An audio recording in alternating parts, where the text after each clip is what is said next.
أنا حابة هون أقول ملاحظة إنه في قبل تلاقوا اختلاف في التصوير بعض المقاطع. أنا في مقاطع ما كانت ظابطة أثناء ما صورت الجاتو، فاضطريت في مقاطع إني أعيدها. فإذا لقيتوا اختلاف ما تستغربوا إنه في اختلاف في التصوير شوي. الله يسعد أوقاتكم. اليوم رح نقدم جاتو جذع الشجرة. أنا أول شي رح بلش لكم بالكريمة. هون رح أضيف 250 جرام كريمة خفق، ورح أضيف عليهم 4 ظروف كريم شانتيه. رح أخفق لحتى هيك يتماسكوا معي، ورح أضيف معلقة فانيليا. أنا هون خفقت ولقيت إنه شوي قوام سميك، فضفت عليها كمان نص كوب كريمة خفق. هلا هون بعد ما صارت معي جاهزة رح اقسمها نصين، نص ضيف عليه نوتيلا ونص خليه كريمة عادية بشان الحشوة، ومن برا أنا بدي إياها على الشوكولا. وهون هيك فيكن إذا حابين تغمقوها أكتر بتضيفوا معلقة كاكاو فوق النوتيلا، بدكم تضيفوا بس كاكاو بدون النوتيلا، بترجع حسب الموجود عندكم يعني المتوفر. هيك صار قوامه كتير منيح. وهلا هون عندي أنا النواشف الطحين يعني رح بلش فيه. بدي كوب طحين سعته 250 جرام. الكوب اللي عندي مثل ما شايفين أنا معبية 3/4. بدي كمل الربع 3 معالق نشا، يعني 3/4 طحين والباقي نشا، يعني تقريبا 3 معالق نشا. بنخلو مرتين أو 3 لحتى هيك يطلع معكم ناعم وطري كتير. وأنا هون ضفت معلقة بيكنج بودر صغيرة كمان.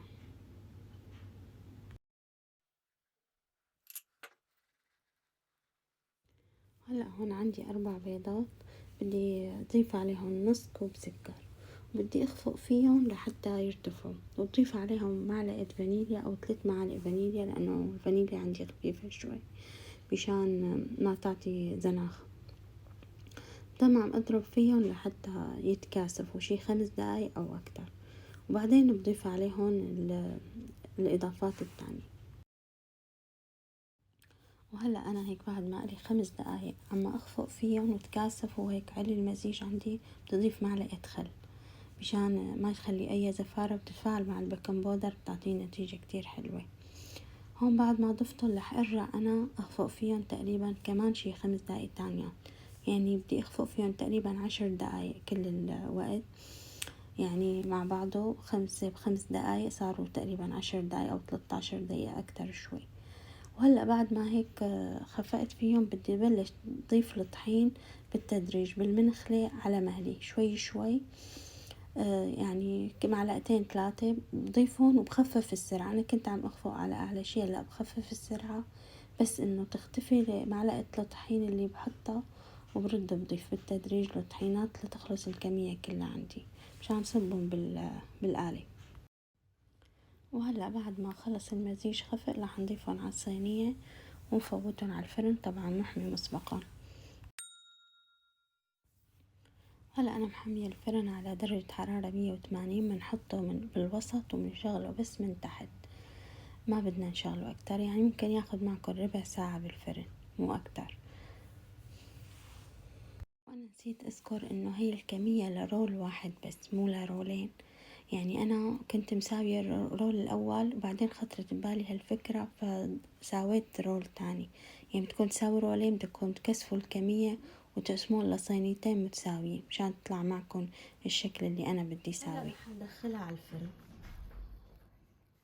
وهلا هيك مثل ما شايفين النتيجة اخذ مثل ما حكيت 15 دقيقة بالضبط، واخر 3 دقايق انا بس شغلت من فوق مشان هيك يعطي تزهيرة خفيفة من وشه، يعني بس ما بده من البداية يكون شاعل فوق وتحت. هلأ بدنا نقلبه على ورق الزبدة بشان نلفه.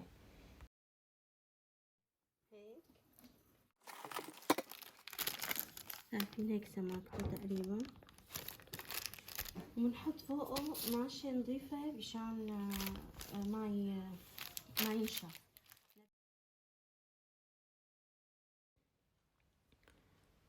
وهلا هيك وهو سخن لازم نلفه بشقفة مشان ما ينشف ويشقق، مشان اذا بدي لفه يكون سهل علي وطري. وهلا هيك فردته انا بعد ما كنت لفيته وبرد. هلا بدي احط عليه الكريمة وبتشوفوا بتنفرد معي بكل سهولة. لازم تكون شوي ماسكة لانه نحنا بدنا نحط فوقها صوص الفريز، وانا صوص الفريز عاملته على ايدي، اذا بتحبوا بنزله شي يوم بفيديو.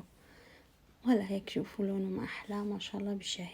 واحد بده يحشيه فراولة وكريمة، واحد بده يحشيه بحشوة الفستق. هلا هيك بدي لفه بهي الطريقة ولفه بورق زبدة وبحطه برد بالبراد بعد الحي. هلا هيك صار مثل ما شايفين صار جاهز معي، لحطه بالبراد وكمل الباقي الخطوات مع بعض.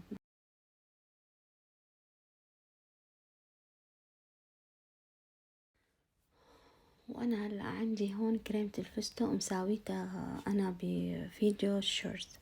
هلا طالعتها من الفريز من البراد وبدي اضيف عليها بس زيت وحركها، ما بدي حتى لا بميكرويف ولا باي شي، مجرد ما احط لها شوية زيت واخفقها بتصير معي بهذا القوام اللي انتو شايفينه. بدي ادهن هلا فيها الرول الثاني، طبعا بدي ادهنه كريمة وادهن فوقها كمان كريمة الفستق.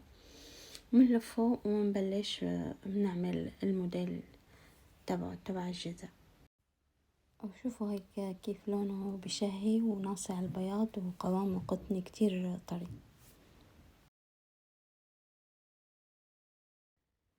وهون الكريمة انا مغطيتها منيح مشان ما تلقط اي طعمة من البراد، لانه الكريمة بتكون كتير حساسة بتلقط اي طعمة. وهون انا كمان رديت ساويت كريمة يعني نقص علي، مشان يعني تعرفوا اذا بتكون تساووا كتروا الكمية اكتر.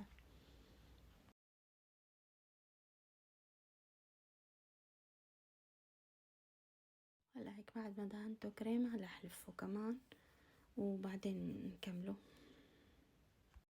هلا هيك كمان بدنا نحط هاي الرولاية بقلب كيس ونحطها بالبراد مشان تتماسك منيح مع بعضها، يعني الكريمة اللي بقلبها تاخد شوية برودة ومنكمله.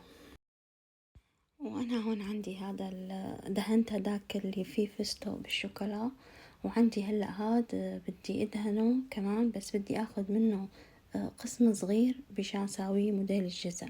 هيك بدي اقطعه بالمايل، انا قاشطه وشه لانه هيك ابني بحبه مقشوط، لانه انا بس بدي اخد منه شقفة صغيرة. وهلا هيك لزقته بهذا الجزء، وبدي احط الكريمة بطريقة عشوائية وسكر هون مطرح ما الوصلة، يعني انه ما تبين بشكل عشوائي بندهنه لانه هو جذع شجرة. وفي اضافات تانية طبعا بدي احطه، وانا خفقت الكريمة بعد ما طالعتها هيك شوي مشان يصير قوامها مريء، يعني هي شوي بتجمد بالبراد، بقى لازم هيك تعمطوها خفقة بسيطة مشان تسهل عليكم مدة على الجاتو. وهو كتير عن جد سلس ولذيذ، يعني انتم ممكن تفكروا انه صعب، بس لا هو ابدا مو صعب وكتير سلس، وحتى طعمته طيبة، يعني مو بس موديل، طعمة الرول كتير طيبة، يعني فيكم تساووا عادي يعني بنفس طريقة الرول اللي انا ساويتها. وهلا انا بدي ابشر شوكولا بمبشرة الجزر مثلا، او فيكم بالسكين تبشروها بالطريقة اللي بدكم اياها، تبشروها وتكتوها فوقها هيك تعطيكم هيك منظر كتير حلو، كأنه هيك جزع طبيعي. وهلا هيك بنرش الشوكولا اللي حكيت عليها هيك على الوش. وانا هيك مثل ما حكيت انه دهنته بشكل عشوائي، يعني مو شرط شكل منتظم، انا اختصرت انه انا عم ادهنه كل الرول مشان اختصار الوقت ما تحسوا الفيديو طويل وممل. هاي النتيجة مثل ما شايفينها حلو ببيض الوجه، اذا عندكم ضيوف، عندكم شي مناسبة، كتير حلو عن جد وسهل وسلس. جربوا وعطونا رأيكم، ويا ريت تدعمونا باللايك والشير والاشتراك بالقناة، وشكرا كتير. وهيك فيكم تزينوه بالطريقة اللي انتو بتحبوها. انا عندي هذا نوع من انواع العنب، في بلوبر، في اللي بتحبوه واللي فوق حاطته هو صناعي، بس هذا طبيعي. وان شاء الله هيك صحتين وعافية عقلكم.